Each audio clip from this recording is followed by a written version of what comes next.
land with endless opportunities. Some might refer to it as the land of plenty. We ask our children when they are growing up, what would you like to become? Like becoming is work and work is becoming. When we meet someone new, one of the first questions we often tend to ask is commonly, what do you do? Mainly, work is what matters. So imagine the pressure of finding it. Finding it and holding on as tight as you possibly can to it. Because who knows, maybe someone else might take it and dang, you are out of work.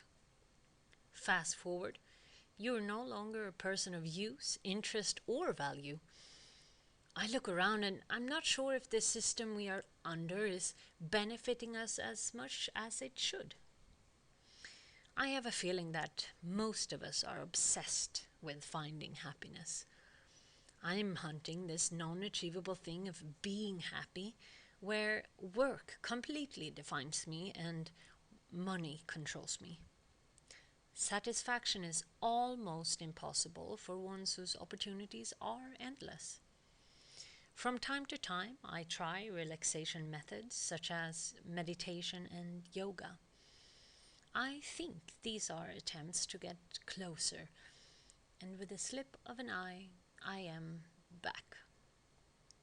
As an artist, I have to constantly remind myself of what and why I chose to spend my time this way. This is a luxury, this is my passion and joy. But it is also a lot of keeping up to deliver, handle the stress, the anxiety, the competition, the meaning, and the now or never. Technology has given us huge advantages in our daily life, but it also has its downfalls. Research tells us we will be out of work. Robots do things we could not even imagine only years ago. With use of vertical farms that are robotically powered, food production is cheaper. Automatic knitting machines are made. 3D printed houses where we can live. These are just a few examples. This does not require people to work, so it leaves us without. A study showed that 40% will be out of work in the next 20 years. Some common examples are the truck drivers, the medical staff, the engineers. It makes us less of use. This could be a problem for humanity. We could be left with no jobs and even bigger holes in our chests. Well, that is one way of looking at it. I have a more optimistic approach. Maybe when we do not need to carry these heavy weights on our shoulders, this could mean we will have to start defining ourselves in other ways. How would this be achieved? I spent my weekend trying to find out what history said and came across an idea that Martin Luther King, Bill Gates, and all different kinds of strong voices throughout history has stated and supported. Imagine left to right, Trump and Bernie could actually agree on something? And as of now, Andrew Yang is running for president in the United States of America with this idea. I am talking about Universal Basic Income, often referred to as UBI. So what is it and how would it work? Government would give everyone an estimated amount of €1,000 per month, no strings attached. Whoever you are, this is a human right. It helps you pay for things, help people in poverty, free them from self-abuse, give freedom to make art, spend time with their families. Figure out what you want to do. Now is usually the time when a more skeptic eyebrow would rise. Jordan Peterson is one example of someone who completely disagrees with this theory. He thinks job is what gives your life meaning. People will get lazy and all that jazz. As for me, this is where the problem lies. If we are defined by our job and we have no choice in the future, how are we going to solve that idea? Second critique.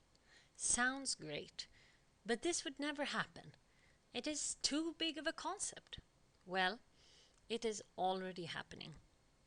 Elon Musk, the frontman of technology, claims an example of someone who thinks we do need this. He says, support it or not, as in, whether you like it or not, it is happening. There will be less jobs. Human labor is less important. He wonders, how would people have meaning? If you are not needed, what is your meaning then? Third critique. Where does the money come from? Well, there has been a lot of critique towards big companies like Facebook, Google, Amazon. These are just a few examples of two big, enormous, gigantic, dangerous and unhealthy companies that needs to be destroyed. The people against UBI are also saying numbers are misleading because these jobs will be replaced by other jobs. Things we cannot even imagine. Well, there are many different theories of it. My way of doing it? You figure out as you go. I am curious about how this system could actually benefit human beings and our health issues. I see this as a way to change. The idea that basic income should be a human right.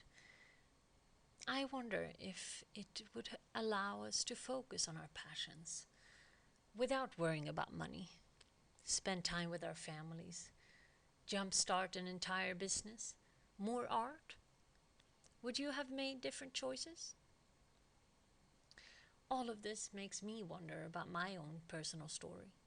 Growing up, I was torn between all the things I wanted to do. I always felt a kind of overwhelming feeling towards work and the future. What if I would have gotten universal basic income as an 18-year-old? I would have had the freedom to perhaps start a business, take chances. Well, let's not get hung up on whether or not we will have jobs in 20 years or how much UBI is going to cost. What really matters? Can we spend our time on passions?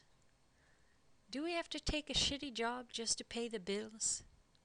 If we have an idea, can we find a creative way of how to fund it? Burnout, stress, depression, anxiety has never been more apprehensive than now. A society where we are driven by money instead of passion, where we define ourselves to our work and therefore money. Becoming in a world where we are teaching ourselves to value money more than passion.